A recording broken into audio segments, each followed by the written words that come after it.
Hi, my name is Kevin Thomas, W1DED. Today I have with me two guests, Dave, WN4AFP, and Anthony, K8ZT.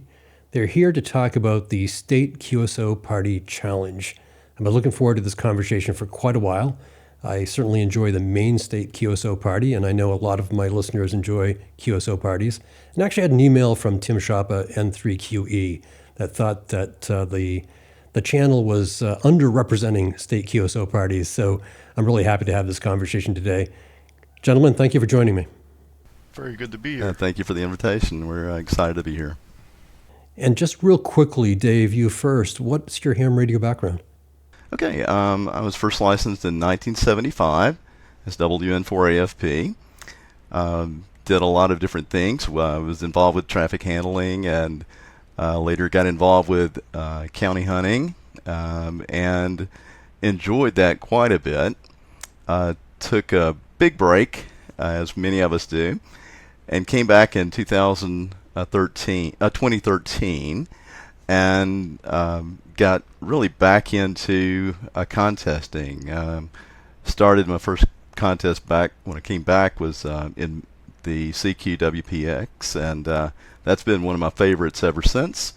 And I've been working the State QSO Parties since really 2013. And I found that these contests really interest me. They're stateside. I have a very modest station, 7300, and a 80-meter off-center fed dipole. And that's it, at about, 40 feet. So I've been able to work many of the other contests and do really well in some of the big contests, but I fell in love with the State QSO Party contest and been working those, probably work about 40 or so a year ever since 2014 or so. So I'm also the South Carolina State QSO Party admin. So I'm very much involved with the State QSO Party contest. And one of the neat things about it is that it combines the county hunting background that I have, because a lot of mobiles are involved, and the small station, I can work with them very well. So that's kind of my experience, and thoroughly enjoying ham radio.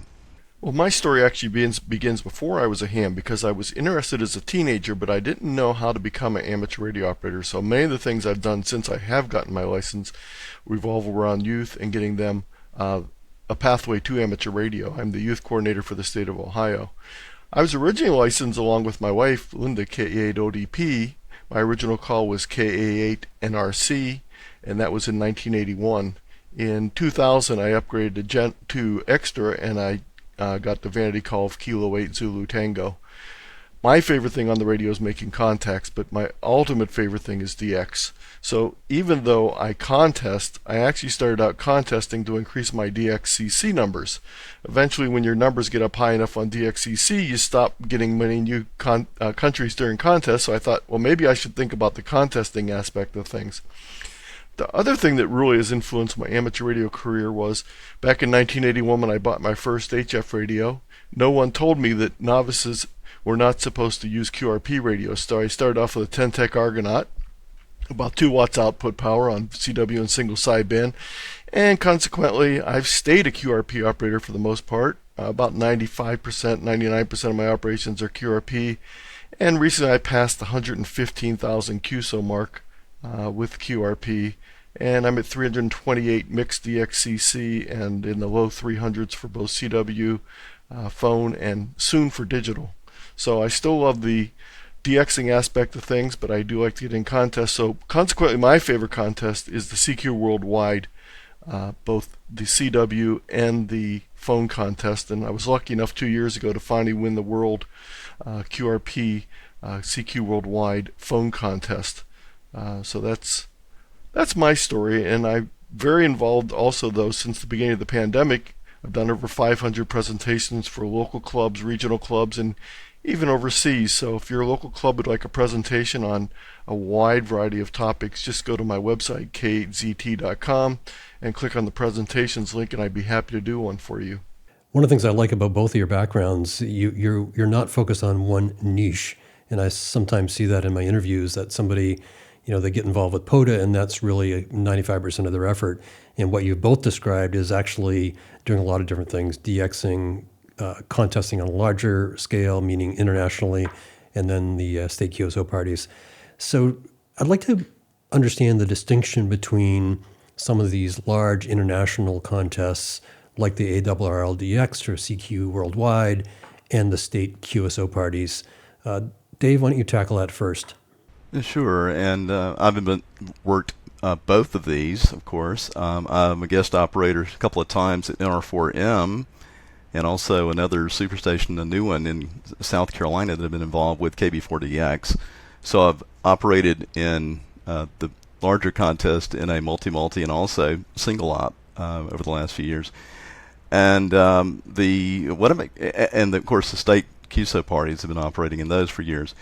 What I've found is the big difference in these is that typically the international contest, it's basically a QSO contest. Make as many contacts as you can, or rate fest, basically. Rate is everything. And the state QSO parties, it's all about strategy, because propagation changes all the time. Each contest is different. And with an international contest, you can work in many contests, anybody, anywhere, except for CQWW sometimes. But, like WPX, you can work anyone, anywhere. So you just, run, and you make a lot of contacts.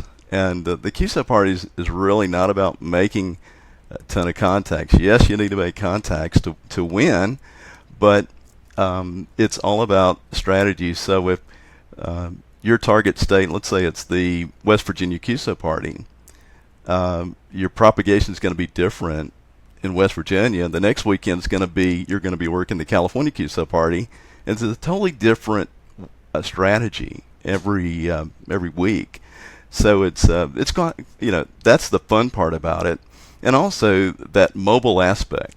You don't have that involved with WPX or CQWW or any of the big contests. There's no place for them really in those kind of contests. But you get guys like 84EB who run 20, 30 counties in a contest, in a state QSO party contest, and make 1,500 or 2,000 contacts within 11 hours or so, which is incredible. And that's what some of these guys are doing. And so again, it's more strategy, and you do have to prepare for these contests. It's not just like getting on and the high power wins every time. Over the years, I've racked up about 35 plaques, and first place, been up in the top 10 in most of the contest. So I finally figured out how to work them, and they're just fun. And many times it's a great way for entry level operators to get involved with contesting, since it's not really a rate fest. You can work these contests with a good, decent station. You don't have to have multi towers or anything like this, or a superstation to do it. And you can actually win one. So that's really cool. Yes, and that Dave really hit the nail on the head, because my favorite part of contesting is the strategy aspect. Being a low power operator, it's very difficult for me to hold a frequency and run. So I'm a surgical search and pouncer by nature. So the state QSO parties work very well for that, because with the high number of multipliers for many states, the multipliers become much more important in a lot of contests where rate is the most important thing. So strategy, changing propagation is very important, because when you're dealing with different states, you're going to be using a whole different propagation model from week to week. So for example, Dave mentioned the West Virginia QSO party. 20 meters and up is pretty much prohibited from my location, because I'm just too far away for ground wave, and I'm too close for short skip from 20 meters. So it's a 40 and mainly an 80 meter contest from my house, whereas California is a completely different animal. So it's a great way to practice that aspect. And the funny thing is, it's a great starting point for people that want to go on and operate in these larger contests, because once you get used to operating with strategy and skill involved, it's much easier to jump into a bigger contest and be successful. The propagation aspect is very important that you learn with state QSO parties, even international contests when you operate in the CQ worldwide.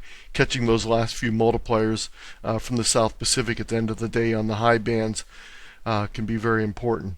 So the other factor about the state QSO parties, every state gets a chance to be an in-demand multiplier. So when it's your state's turn, getting on the air from Summit County where I'm at, I'm instantly a desired multiplier, which is very hard for me to do as being in Ohio. It's not that difficult to work Ohio, but the counties give you an opportunity to be a multiplier. We have a number of people who operate in the State QSO Party Challenge who move around from party to party and operate, so they get a chance to be that multiplier in other states. So the other distinction that I see, and I don't want to make this assumption, so tell me if I'm right or wrong, I think in the past, state QSO parties didn't necessarily have a lot of participation. So if I was trying to work people, say in Oklahoma for their state QSO party, and I'm here in Maine, one of the challenges was, are there enough people on the air? And I think if I look back a few years with the Maine state QSO party, the same thing, if there's not a lot of people operating the contest, and I think this is the challenge, no pun intended, that you're trying to meet with the State QSO Party Challenge. But talk to me about that. And that is really one of the things that Dave and us in the committee have been focusing on, was increasing participation in contests.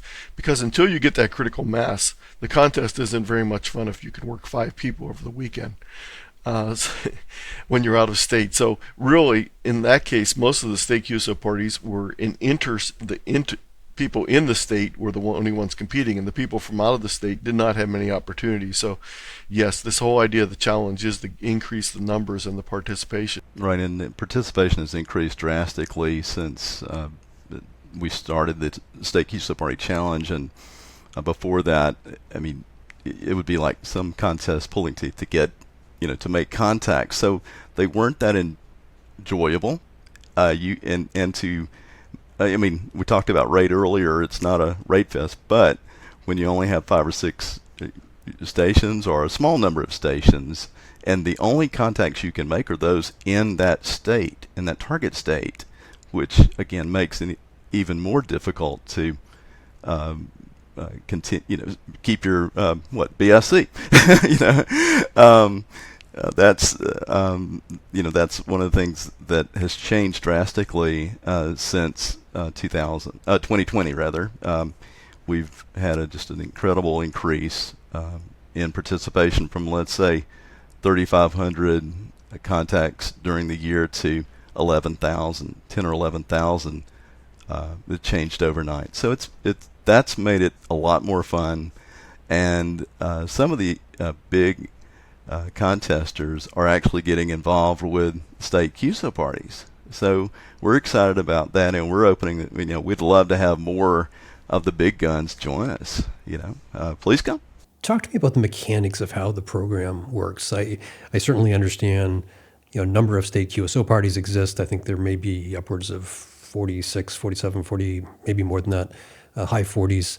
I understand that. I understand I can go to those websites and understand the rules for each one. But tell me how the State QSO Party Challenge overlays that and what I would need to do to participate in that. By participating in the parties, you've got the major part done. What you need to do is one additional step to take part in the challenge, and that is to post your scores to the 3830.com website in addition to sending them in. So there's 2 steps. You still need to enter the contest by sending your scores to the sponsor. So if it's the Illinois QSO Party, you need to send it into the Illinois QSO Party people. But then you need to also go to 3830 and you need to manually post your scores for each of the activities, for each of the state or regional contests. That information is then very, very luckily for us, taken care of by Bruce Horn behind the scenes at 3830. Bruce takes that information and pulls it for us into a concentrated table that we can then import into our results. So all you need to do is post the 3830 in addition to sending in your regular scores. And one thing about the rules, we do require that you make that you would participate in at least two contests, two state QSO Party contests that are approved, and you have to make two contacts in those, at least two contacts in those two QSO parties to qualify for the challenge. And that's sometimes that's not easy to do. We had a couple of occasions just last year. This year with the Canadian Plains QSO Party, when we had a CME or something, the bands were just dead, and we're trying to work Saskatchewan or Alberta and Manitoba, and it was like, for 2 or 3 hours, I was like going, am I going to get my two QSO? And when we set up the program, we were like, how many QSOs should be the minimum? And we were all over the place, and finally we decided about two, and so far that's been worked out really well for us. And one of the things is, in addition to the score based on the number of parties you work times the number of QSOs you make, we also track how many parties you participate in, and you can get a clean sweep by working all the parties that we recognize for that year. And that two QSOs can sometimes be very difficult when you're down to the last contest that you need to make sure you work. I was traveling by train to California during the California QSO Party. The problem was the party was going to be over before I got off the train. So I got off during a 10-minute stop in Glen Canyon, Colorado with my Elecraft KX2 and my whip antenna, and made 3 contacts to make sure I got my 2 contacts for the California QSO Party. So it's caused a lot of people to have their calendars marked with those special days to get on to make sure they work that contest that they might not have participated in, other than the fact that they want to get a clean sweep or they want to increase the number of state QSO parties they work during the year. So it works in a number of different levels for people. Some people are, there to win that particular state QSO party, and the state QSO party challenge is just another thing for them. Other people are really interested in the challenge, so their goal is to work in as many QSO parties as possible, and to make sure they get that minimum of 2 QSOs per party. And we've seen a number of fanatics, QP fanatics, get involved. We talk with the same. We hear the same pile-ups basically every weekend, and it's really cool. And after a while, you get to know your competitors, you get to know them, and it's really kind of cool. It becomes more personal, and there's relationships that do occur as this thing has gone along. Just a little bit of background: one of the reasons we came up with this is that. It was like you would work a QSO party, and then it was over, and there would be nothing else. Basically, you go to the next one, and then you go to the next one, and there was nothing really tying them all together. And this is kind of like we use the basis of this would be like a NASCAR Cup Series. You would go to a different track every week, and then the points would rack up, and you would win the cup. So that's kind of what we had in mind, and it's really brought these QSO parties together so that it's more than just a one contest kind of thing.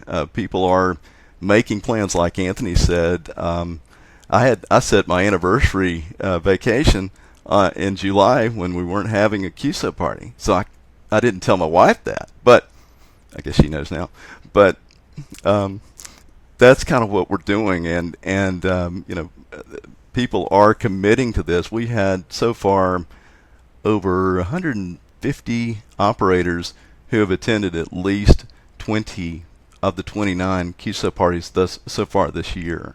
So that's pretty cool, and we'd love for everyone to work all 47. That's the ultimate goal. Well, I certainly like the simplicity of only having to upload to 3830 scores in order to get credit.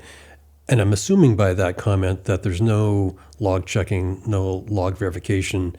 And if that's true, I think it's an important point, because what I have seen, the state QSO parties are lagging behind some of the larger contests in getting logs turned around. I've had some personal experience where it's still taking months for that process to be finished. So tell me if I'm right. Simple process, 3830, no log verification needed, and that score gets bundled together for the State QSO Party Challenge? We do reserve the right to check on logs if necessary, if we would feel that there was some possible violation. But for the most part, that's not really a necessity because it's very easy to tell. We have a double check in the fact that they're sending their log into the QSO party, so we're not doing log checking per se. But if the most common error we find is during the combined parties. Sometimes people have a little bit of trouble breaking out their individual scores per party. We have a weekend in the beginning of May when there's 5 state and regional QSO parties going out at the same time, encompassing 13 different states.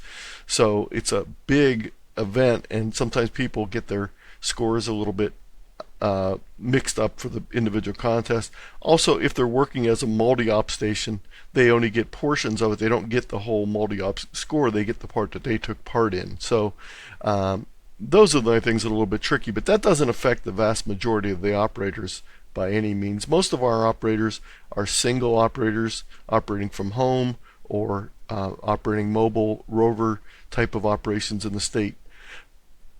Now, I know this is a little bit going down the road a little bit, but I want to mention another factor.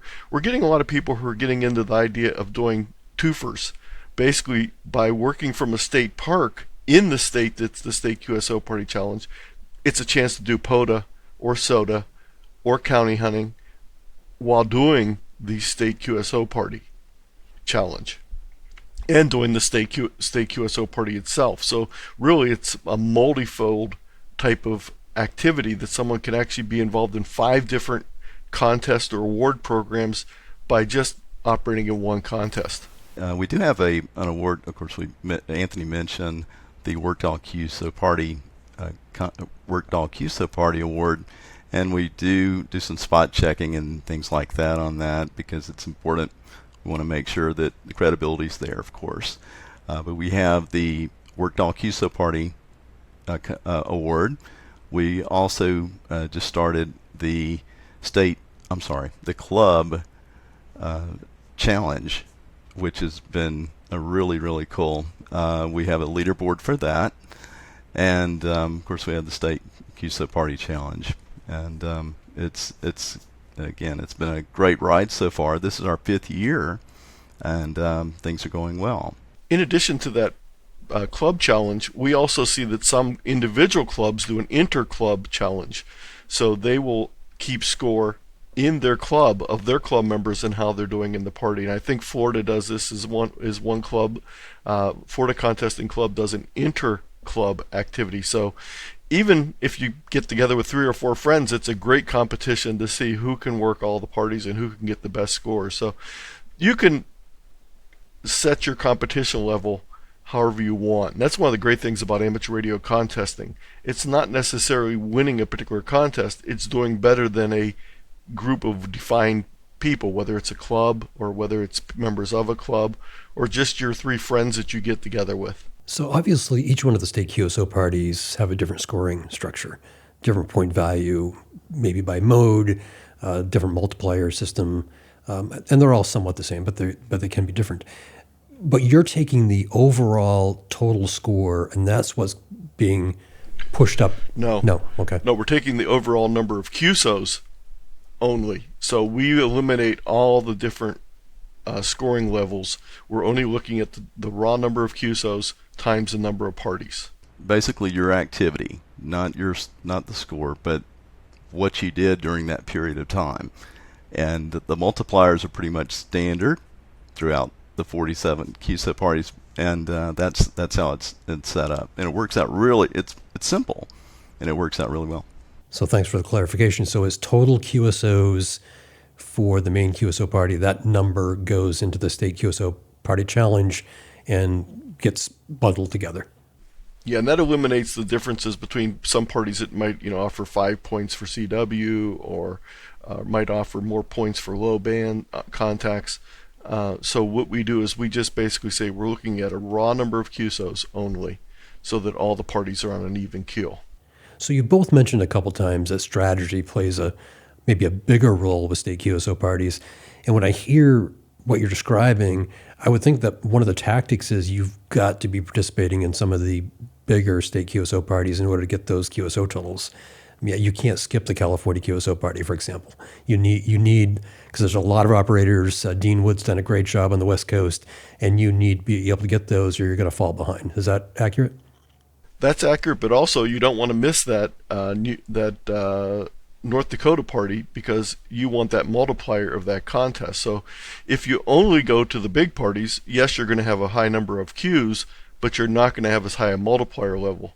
So by getting all 47 parties, it's a balance between the number of parties you work and the number of Qs you get. We typically see that the people that finish in the top 10 score-wise have worked 85 to 90% of the parties typically. There are a couple people that can sneak up close to the top scorers by working only 4 parties, but it's very rare because you got a distinct disadvantage when you have a multiplier of 4 versus 47. So even if you do, sit there and run 1,200 contacts in the California QSO party, if you're only multiplying it by 4 when you're all done, it's not as good as getting that 47 multiplier. And also one other thing which is really important, is to operate in your own state QSO party. If your state doesn't have one, such as Utah, you can work the 7th QSO party, or like in New England, in Connecticut, let's say you live in Connecticut, you can operate the New England QSO party, and you are a target. You're like DX to the rest of the country. So in those contests, like we put up 1,200, 1,500, 1,700 contacts because you're the only. It's like a DXpedition. Every weekend, a different state is DX to everyone. So you must work, I think, your own state or region, and also each of the QSO parties. I mean, it's a big contest. It's kind of like working a big contest that consists of all these multipliers, but you can't go back and get them. You can't wait till the last minute and go back and work Vermont QSO party because it's over. So you do have to attend, and once you get involved, we're finding that people make more than the 2 contacts. And then they start getting involved with the QSO parties, and next thing you know, they're making 50 to 100, hundreds of contacts. And so, and the other thing, because the parties are spread out from February to October, you're making a rather long commitment if you want to, try and work all the parties.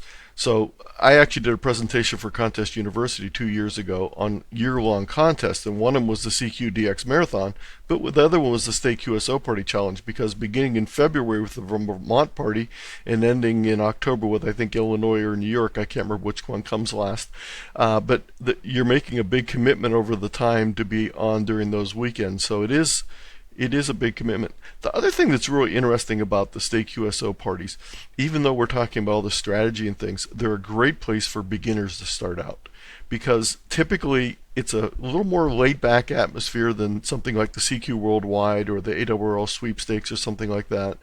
Also, the fact that newcomers get to be a multiplier when it's their state means that they're in demand. So we've really talked a lot about state QSO parties themselves as being great spots to start out in contesting. I work with the Long Island CW group, and one of the things I'm always talking about there is getting on during those state QSO parties for the practice and some practicing in contesting. So they're a great place to get started in contesting for people that are just starting out in amateur radio or just decide they want to try contesting. I would strongly suggest taking a look at the state QSO parties as opposed to something like the ARRL Sweepstakes, which has a much more complicated and long exchange. The state QSO parties typically have a rather short exchange. It's a county, sometimes a name also, but it's a very simple exchange, and it's a very predictable exchange. So does 3830 scores, does it run basically a leaderboard all year long so that I could see who's running in first place? It does, but we also take that leaderboard and then we magnify it out a little bit. So we have a leaderboard based on the number of parties that you've worked, and we also have a leaderboard based on the number of points you've accumulated. So you can take a look at that. We also have it sorted alphabetically, so you can take a look and basically, the way Bruce has 3830 set up, the connection he prints there with the bulk scores allows me to take a Google spreadsheet, import the data through a couple equations, and provide a leaderboard, which we have on the State QSO Party Challenge website. And that's the place that you really need to take a look at for all the details on the State QSO Party Challenge. We list a calendar of all the upcoming contests. We have the leaderboard. We also have the club leaderboard posted there. We have an FAQ for information on different situations. We also have the parsing tools for the big multi-contest weekend, so you can separate them into individual scores for 3830. So the website is a very integral part of the process. And by the way, Kevin, we do have our team, the SQP group or team, consists of six operators, our contesters, and that's WB9CIF, Mark, myself, Anthony, VE3 Yankee Tango. You've probably worked Vic many times. He's new to our group. N8II, Jeff, who is an amazing QSO Party contester and, of course, contester throughout in the international contest too. And a West Virginia multiplier. And a West Virginia multiplier, yeah. And then a kilowatt for SBZ, Stan, who Stan and I kind of created this whole thing. Within 8 weeks, we had this thing rolling, and we haven't looked back since. I mean, it's been amazing, and he was responsible in initially doing some of the data crunching and things like that. And I can't thank Bruce, WA7B&M, enough for coming to in the middle of January. We're going to roll this out in February. In the middle of January, I built a website for it, and he builds his tool, his State QSO Party Challenge system for us. And that's just been a godsend to us, and we're just thankful for him, and also Icom for sponsoring this for the last 4 years. One of the things we haven't talked about is the fact that this has also encouraged the development of a couple QSO parties. We mentioned a little bit earlier they had the misfortune of being on during the radio blackout weekend, but that was the Canadian Prairies. So the VE4, VE5, and VE6 contest was sort of an end result of the QSO Party Challenge, them taking a look and seeing that there was nothing in their particular area, and encouraging them to set up that party. So we're always happy to work with the sponsors of the QSO parties. We don't want to change the way they do things necessarily, but we're also there to help them if they need some advice or some promotion for their particular contest. We're more than happy to do that. Also, the VE2, the Quebec QSO Party, is also a new one as a result of the increase of activity and the vacancy there in Canada. So that's been pretty cool to at least see 2 new QSO parties be born. We're hoping we get some activity reinstituted in the Maritimes. That's one of the areas that is not there, and there's only a couple states that aren't represented throughout the year in the QSO Party Challenge, and that is one of them is Alaska. Many of the states are involved in regional parties, so there might not be one for their particular state. But many of the states in the 7th Call District take part in the 7th Call District Regional Party. Some of them have their own individual parties also, but there's only a few states that are not represented throughout the year. And Alaska's one that strikes me, and there's one other one, but I can't remember it off the top of my head. So clearly the two of you are very knowledgeable about how each one of these state QSO parties or regional parties operates. You're probably experts. So I guess the question is, what are the best practices that you're seeing? What are the state QSO parties that are really kind of cutting edge of putting a contest together that people are thriving in and enjoying? I would say that the Florida QSO Party is very unique due to the number of mobile operators that they have running around. So they have created just a large number of portable and mobile operators that flock to the state to operate in their contest. And it's one of the bigger contests, of course, activity-wise. Also, of course, we can think of, California is one that runs for, what is it, 30, I can't remember I mean, it's continuous. It's not just 2 days that you split up, but it's a continuous contest. So it has that uniqueness about it. And again, all of the contests are unique and different. And yes, you read the rules each year, and you begin to know how those contests work and how they operate.